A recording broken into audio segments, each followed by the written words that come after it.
ஞானானந்தமயம் தேவம் நிர்மலஸ்படிகாகிருதிம் ஆதாரம் சர்வ வித்யானாம் ஹயக்ரீவம் பாஸ்மகே. நேயர்கள் அனைவருக்கும் அஸ்ட்ரோகே செய்யுங்கன் பணிவான நமஸ்காரங்கள். வக்ர சனி பயிற்சி. சனி பகவான் அப்படின்னு சொல்லும் பொழுதே துலாத்தில் உச்சம் பெறுறதும் மேஷத்தில் நீச்சம் பெறக்கூடிய ஒரு கிரகம். துலாத்தில் உச்சம் பெறுறதுனால சமமாக பார்க்கக்கூடியவர், நன்மை தீமை ரெண்டு விஷயத்தையும் சமமாக கொடுக்கக்கூடியவர். அது தவிர உங்களுடைய கர்மாவுக்கு ஏற்றாற்போல் கர்ம பலன்களை கொடுக்கக்கூடியவர். சனி பகவான் அப்படின்னு சொல்லும்போது மகர கும்ப ராசிக்கு அதிபதியாகவும் காலபுருஷ தத்துவத்தின் 10-11 வீடுகள், அதாவது தொழில் ஸ்தானம் மற்றும் லாபஸ்தானத்திற்கு அதிபதியாகவும் சொல்லப்படுறது. கர்மகாரகன், ஆயுள்காரகன், அதை தவிர உங்களுடைய தொழில் சம்பந்தமான விஷயங்களுக்கு காரகத்துவம் பெறக்கூடிய கிரகம். அப்படின்றதுனால சனி பகவானுடைய பெயர்ச்சியோ சனி பகவானுடைய வக்கரமோ மிகப்பெரிய மாற்றத்தையும் ஏற்றத்தையும் மிகப்பெரிய ஒரு அதிர்வை கொடுக்கக்கூடியதாக இருக்கும். பொதுவாக சனி பகவான் அப்படின்னு சொல்லும் பொழுதே அவர் 7.5 சனி, அஷ்டமத்து சனி, அல்லது அர்த்தாஷ்டம சனி, இந்த மாதிரியான விஷயங்களை தான் பேசுவோம். இப்போ வக்கரகதியில் வந்திருக்கார். வக்கரகதி அப்படின்னா என்ன அப்படின்னா, சூரியனுக்கும் சனிக்கும் உண்டான இடைவெளி அதிகமாகும் பொழுதும் அதாவது சனி பகவான் அவருடைய ஆர்பிட்டில் சுற்றிட்டே இருப்பார், சூரிய பகவானும் போயிட்டுருக்கும்பொழுது அவருடைய இடைவெளி கொஞ்சம் அதிகமாகும். அதனால் பின்னோக்கி செல்வது போல் தெரியுமே தவிர அவர் பின்னோக்கி போக மாட்டார். பொதுவாகவே எல்லா கிரகங்களுக்கும் இந்த வக்கரகதி உண்டு. ஆனால் சூரியன், சந்திரன், ராகு, கேது இந்த 4 கிரகங்களுக்கு கிடையாது. இந்த சனி பகவானும் சரி, குரு பகவானும் சரி, சுக்கிரன், புதன், செவ்வாய் இந்த கிரகங்களுக்கு வக்கரகதிகள் உண்டு. 5 கட்டம் தாண்டி போனாலே, ராசியிலேயே 5 கட்டம் தாண்டி போனாலே பொதுவாகவே வக்கரம் அடையக்கூடிய, சூரியனுக்கு 5 கட்டம் தாண்டி போகக்கூடிய காலகட்டத்தில் வக்கரகதி அடையும். வக்கரகதி அடையும் பொழுது என்ன ஆகும் அப்படின்னா, கொடுக்கக்கூடிய பலனை பாதியாகவோ அல்லது முழுமையாகவோ குறைத்து கொள்ளக்கூடிய வாய்ப்பு உண்டு. இல்லை என்றால் அதிகமாக கொடுக்கக்கூடிய வாய்ப்பு உண்டு. 2 பக்கமும் இருக்கும். அதனால் எந்த ஜாதகத்துக்கு தசாபுக்தி அந்தரம் சூக்ஷ்மம் எப்படி இருக்குன்றதையும் பார்த்து, அந்த கோச்சாரம் எப்படி வேலை செய்கிறதுன்றதை பார்த்து தான் பலன் சொல்லணும். சனி பகவானை பொறுத்தவரையிலும் இப்பொழுது 19/6/2024 அப்போது வக்கரகதி அடைகிறார். வக்கரகதி அடையும் பொழுது கும்பராசியில் சதய நட்சத்திரம் 3ஆம் பாதத்தில் இருக்கார். வக்கரகதி ஆரம்பிக்கிறது 19/6/2024 ஆனி மாதம் 5ஆம் தேதி. 4/11/2024 கிட்டத்தட்ட ஒரு 139 நாள் வக்கரகதியிலிருந்து அவர் திருப்பியும் நேர்முகமாக செல்கிறார். அதாவது கிளாக் வைஸில் வலப்பக்கம் செல்ல போக ஆரம்பிக்கிறார். இந்த காலகட்டமான 139 நாளில் பார்த்தோன்னா கும்பராசியிலேயே தான் இருக்கார், சதய நட்சத்திரத்திலே தான் இருக்கார். சரி, அப்போ என்ன பெரிய மாற்றம் வந்துட போகிறது அப்படின்னா, சதய நட்சத்திரம் 3ஆம் பாதத்திலிருந்து 2ஆம் பாதமும் 2ஆம் பாதத்திலிருந்து 1 பாதமும் வரக்கூடிய காலகட்டமாக இருக்கும். ஐப்பசி மாதம் பார்த்திங்கன்னா 11ஆம் தேதி அன்னைக்கு அவர், அதாவது ஐப்பசி மாதத்தப்போ மாறும்பொழுது 4/11/2024 அப்போது வக்கரகதி நிவர்த்தியாகி அதுக்கப்புறம் சனி பகவான் போகிறார். இந்த காலகட்டம் பார்த்தாலேயானால் சதயம் 3ஆம் பாதத்தில் கிட்டத்தட்ட 2 மாதம், அதாவது 61 நாள் இருக்கார். சதயம் 2ஆம் பாதத்தில் கிட்டத்தட்ட 47 நாட்கள், 1.5 மாதம் இருக்கார். அதுக்கப்புறம் 1 மாதம், அதாவது ஒரு 31 நாள் சதயம் 1ஆம் பாதத்தில் இருக்கார். அதனால் பலன்கள் சொல்லும் பொழுது இந்த 3 விஷயங்களை வைத்து பலன்களை சொல்லுவோம். இது எப்படி சிறந்ததாகும் அப்படின்னா, நவாம்ச கட்டத்தில் போகும்பொழுது சதயம் 3ஆம் பாதம் கும்பத்திலையும், சதயம் 2ஆம் பாதம் மகரத்திலையும், சதயம் 1ஆம் பாதம் தனுசுலையும் வரும். எதனால் நவாம்ச கட்டம் முக்கியம் அப்படின்னா, நவாம்ச கட்டத்தில் பார்வை பலன்கள் கிடையாது, அதிக்பலம் அதெல்லாம் கிடையாது. இருந்தாலும் நவாம்ச கட்டத்தில் கிரகங்கள் இருக்கக்கூடிய நிலையை வைத்து, அதாவது எந்த ராசியில் இருக்கிறதோ நவாம்சத்தில் அந்த ராசிக்கு உண்டான விஷயங்களை சொல்லும். அதில் ஒரு ரொம்ப முக்கியமான விஷயம் என்ன அப்படின்னா, இந்த சுபர்னுடைய ராசிகளில் நவாம்ச கட்டத்தில் தீய கிரகங்கள் இருந்தாலும் புஷ்கர நவாம்சம் அப்படின்னு சொல்லக்கூடிய ஒரு பெரிய விசேஷம் உண்டு. ராகுவுக்கே தனுசுல ராகு இருக்கும் பொழுது புஷ்கர நவாம்சம் உண்டு அப்படின்னு சொல்லக்கூடியது. அதனால் சுபர்களின் வீட்டில் இருக்கக்கூடிய காலகட்டத்தில் எந்த ஒரு அசுப கிரகங்களும் புஷ்கர நவாம்சம்னு ஒரு பெரிய ஏற்றத்தை கொடுக்கறதுனால அதை வைத்து பலன் சொல்லக்கூடிய விஷயம் நிச்சயமாக வரும். இப்போ பார்த்தலையானால் பொதுவாக சனி பகவானை பொறுத்தவரையிலும் கர்மகாரகன்னு சொல்கிறோம். இந்த கர்மகாரகன், ஆயுள்காரகன், வேலைக்கு ரொம்ப முக்கியமானவர், தொழிலில் அபிவிருத்தி, தொழிலில் ஏற்றம் இறக்கம் இது எல்லாத்தையும் சொல்லக்கூடியவர். இந்த சனி பகவானுக்கு என்னென்ன பிரீத்திகள் பண்ணலாம்? சிலருக்கு சனி பகவான் சனி நல்லபடியாக இருக்க மாட்டார், அவருக்கு என்ன பிரீத்தி பண்ணலாம் அப்படின்னா, அருகில் இருக்கக்கூடிய எளிய பரிகாரம்னு சொல்லக்கூடியது முதல்ல அவருடைய காயத்ரி மந்திரம் சொல்கிறது. அதாவது ஓம் காகத்வஜாய வித்மஹே கட்கஹஸ்தாய தீமஹி தன்னோ சனி பிரசோதயாத்து அப்படின்றது. ஓம் காகத்வஜாய வித்மஹே கட்கஹஸ்தாய தீமஹி தன்னோ சனைஷ் பிரசோதயாத்து அப்படின்றது. இதில் ஏதாவது ஒரு மந்திரத்தை ஒரு நாளைக்கு 8 தரம் ஜெபம் பண்ணுறது மூலியமாக சனி பகவானுக்கு உண்டான தொல்லைகளிலிருந்து விடுபடலாம்.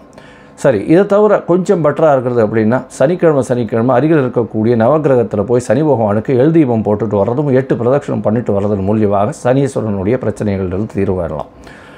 அதை விட கொஞ்சம் பெட்டராகனா டெய்லி காகத்திற்கு சாதம் வைக்கிறது, சுரசாதம் வைக்கிறதன் மூலியமாக சனீஸ்வரனுடைய பிரச்சனைகளிலிருந்து தீர்வு காணலாம்.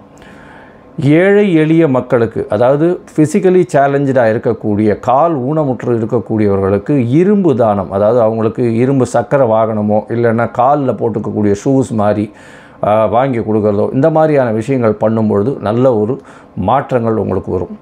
தோல் சம்பந்தப்பட்ட, அதாவது பர்ஸு, அது ஷோல்டர் பேக், அதை தவிர காலில் போட்டுக்கிற ஷூஸ், இதெல்லாம் துப்புரவு தூய்மை பணியாளர்கள், கீழ்த்தட்டு வேலை செய்பவர்கள், உடல் உழைப்பு செய்பவர்களுக்கு வாங்கி கொடுக்கறதன் மூலியமாக நிச்சயமாக ஒரு ஏற்றம் கிடைக்கும். பொதுவாகவே பார்த்திங்கன்னா இந்த சனீஸ்வரன் அப்படின்னு சொல்லக்கூடிய சனி பகவான் ஒரு ராசியிலிருந்து அடுத்த ராசிக்கு போகிறதுக்கு ஒரு 2.5 வருஷம் ஆவார். 1 டிகிரி நான் தாண்டணும் அப்படின்னா 1 மாதம் ஆகும். அதனால தான் சனி பகவானை பொறுத்தவரையிலும் பார்த்தோம்னா 7.5 சனின்னு சொல்லும்போது 3 கட்டத்தில் 3 ராசியில் போகிறத நம்ம ஒரு ராசிக்கும் 2.5 வருஷம் கணக்கு பண்ணி 7.5 மாதம் சொல்கிறோம், 7.5 வருஷம் சொல்கிறோம்.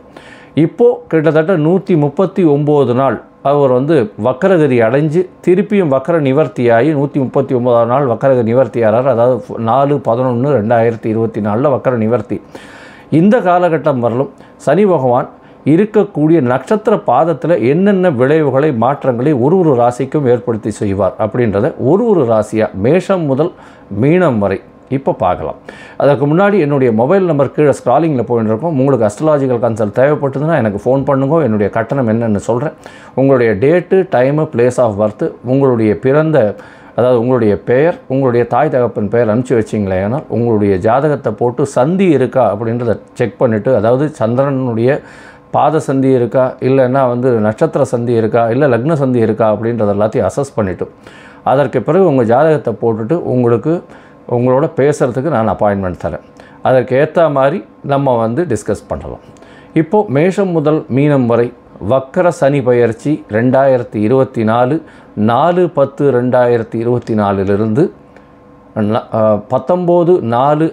19/6/2024 4/11/2024 வரை உண்டான நாட்களை ஒன்றொன்னா பார்க்கலாம்.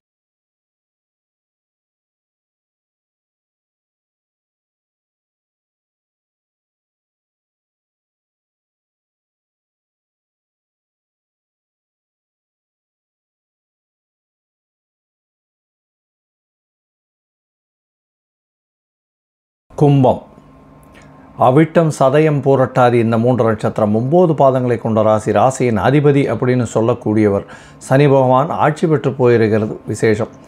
சனி பகவானே ராசியின் அதிபதி ஆட்சி பெற்றிருக்கிறது பெரிய ஏற்றத்தை கொடுக்கும். இருந்தாலும் உடல் நலத்தில் கொஞ்சம் ஜாகிரதையாக இருக்கணும். மென்டல் ஸ்ட்ரெஸ் கொஞ்சம் அதிகமாக இருக்கக்கூடிய காலகட்டமாக அமைய போகிறது.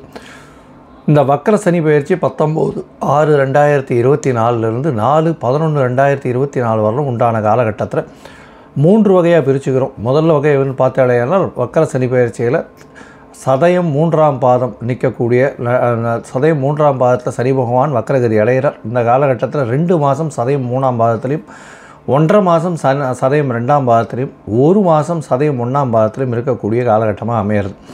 இதனால் பார்த்தாலேயானால் ஒரே ராசியில் இருந்தாலும் ஒரே நட்சத்திரத்தில் இருந்தாலும் நவாம்சத்தில் 3 ராசிக்கு செல்லக்கூடிய வாய்ப்புகள் உண்டு. இதன் மூலியமாக சதய நட்சத்திரம் 3ஆம் பாதத்தில் இருக்கக்கூடிய சனி பகவான் ராகுவின் சாரத்தில் கும்பத்திலேயே நவாம்சத்தில் இருக்கிறதுனால வர்க்கோத்தமம் பெற்றிருக்கிறதுனால மிகவும் ஆட்சி பெற்று மூல திரிகோணத்தில் மிகவும் அதாவது ஸ்ட்ராங்காக இருக்கக்கூடிய காலகட்டமாக அமைய போகிறது. இதன் மூலியமாக பார்த்தாலேயானால் உடல்நலத்தில் கொஞ்சம் சற்று செட்பேக் இருக்கக்கூடிய வாய்ப்புகள் உண்டு. பொருள் வரவு நல்லபடியாக இருக்கும். பணவரவிற்கு பஞ்சம் இருக்காது.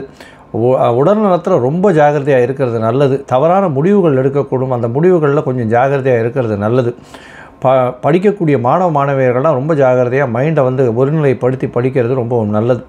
அதாவது 19/6/2024 19/8/2024 வரலும் உண்டான இந்த 2 மாதத்தில் ரொம்ப கான்சன்ட்ரேஷன் டிஸ்ட்ராக்ட் ஆகக்கூடிய வாய்ப்புகள் நிச்சயமாக இருக்கும்.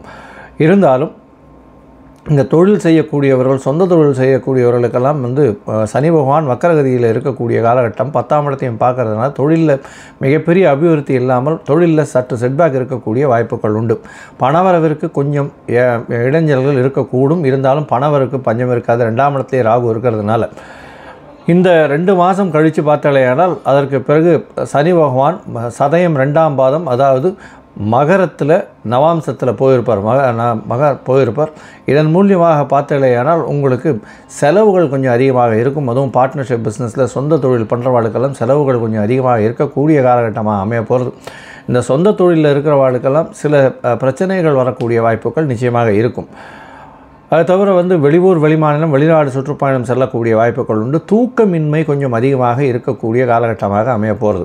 உங்களுடைய ராசிக்கு பார்த்தாலேயானால் இந்த சனி பகவான் வக்கரகதி அடைந்து சதயம் 1ஆம் பாதத்தில் போகிற சதயம் 1ஆம் பாதம் போகிறது அப்படின்றது வந்து புஷ்கர நவாம்சம்னு சொல்லக்கூடிய தனுர் ராசியில் போகிற ராகு பகவானுடைய சதயம் 1ஆம் பாதம் புஷ்கர நவாம்சம். அதுவும் வந்து நெருப்பு ராசியில் போய் விழுதன் மூலியமாக நல்ல ஒரு ஏற்றம் இருக்கும். சனி பகவான் அதாவது குளிர் கிரகம், அதாவது ஐஸ் தான் மேக்சிமம் இருக்கக்கூடிய இருட்டு கிரகம் ராகு பகவானோடு நிழல் கிரகத்தோடு சேர்ந்து நிழல் கிரகத்தின் முதல் பாதம்னு சொல்லக்கூடிய சதயம் 1ஆம் பாதத்தில் நெருப்பு ராசிகள் இருக்கிறதுனால உங்களுக்கு தொழிலில் வந்து கொஞ்சம் ஏற்றங்கள் இருக்கக்கூடிய காலகட்டமாக இருக்கும். பணவரவு அபிரமிதமாக இருக்கும். தொழில் மூலியமாக லாபங்கள் அதிகமாக சம்பாதிக்கக்கூடிய வாய்ப்புகள் உண்டு. மூத்த சகோதரர்கள் மூலியமாக நல்ல ஒரு ஏற்றம் கிடைக்கக்கூடிய காலகட்டமாக இருக்கும். இருந்தாலும் மூத்த சகோதரர்கள் கூட உங்களுக்கு ஒரு பிணக்கு ஏற்படக்கூடிய வாய்ப்புகள் நிச்சயமாக இருக்கும். இந்த காலகட்டத்தில் பார்த்தாலேயானால் உங்களுடைய ராசிக்கு வக்கரகதி அடையக்கூடிய சனி பகவான் 139 நாட்கள் இருக்கார். இந்த 139 நாட்களில் மென்டல் ஸ்ட்ரெஸ் முதல்ல 2 மாதம் இருக்கக்கூடிய வாய்ப்பு. அது தவிர வந்து உடல் உழைப்பு கொஞ்சம் அதிகமாக இருக்கக்கூடிய வாய்ப்பு, மன நிம்மதியின்மை இருக்கக்கூடிய வாய்ப்பு, இதெல்லாம் வந்து இருக்கும். அதற்கு பிறகு பார்த்தாலேயானால் உங்களுக்கு செலவுகள் கொஞ்சம் அதிகமாக வரும். அடுத்த ஒரு 1.5 மாதம் வந்து செலவுகள் அதிகமாக வரும். தேவையற்ற செலவுகளை செஞ்சிட்டோமோ அப்படின்னு வருத்தப்பட வேண்டிய காலகட்டமாக இருக்கும். இடம் விட்டு இடம் மாறக்கூடிய வாய்ப்பு, வேலையில் வந்து ஒரு மாற்றங்கள் ஏற்படக்கூடிய வாய்ப்பு, இதெல்லாம் கிடைக்கும். உங்களுடைய ராசிக்கு பார்த்தோம்னா தொழிலில் அபிவிருத்தி கிடைக்கும், தொழிலில் ஏற்றம் கிடைக்கும், தொழிலில் வந்து பணவரவு அதிகமாக இருக்கும். இருந்தாலும் செலவுகள் அதிகமாக இருக்கக்கூடிய காலகட்டமாக கடைசி ஒரு மாதம் அமைய போகிறது.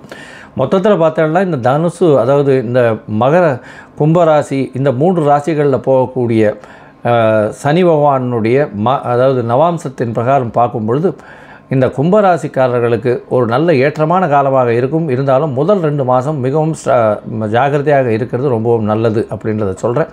ஏன்னா கும்பம், மகரம், தனுசு 3 ராசிகள்லையும் சாரநாதனை வச்சு பார்க்கும்பொழுது சில பிரச்சனைகள் வர்றதுனால ஜாகிரதையாக இருக்கிறது நல்லது. நீங்கள் அருகில் இருக்கக்கூடிய பவானி, அதாவது ஈரோடு பவானி கொடுமுடியில் போய் அங்கே வந்து சனீஸ்வர பகவானுக்கு உண்டான பிரீத்திகளை செய்து கொள்வதன் மூலியமாக சனீஸ்வர பிரீத்தி நல்லபடியாக பண்ணுறதன் மூலியமாக பிரச்சனைகளிலிருந்து விடுபடலாம் அப்படின்றத சொல்கிறேன்.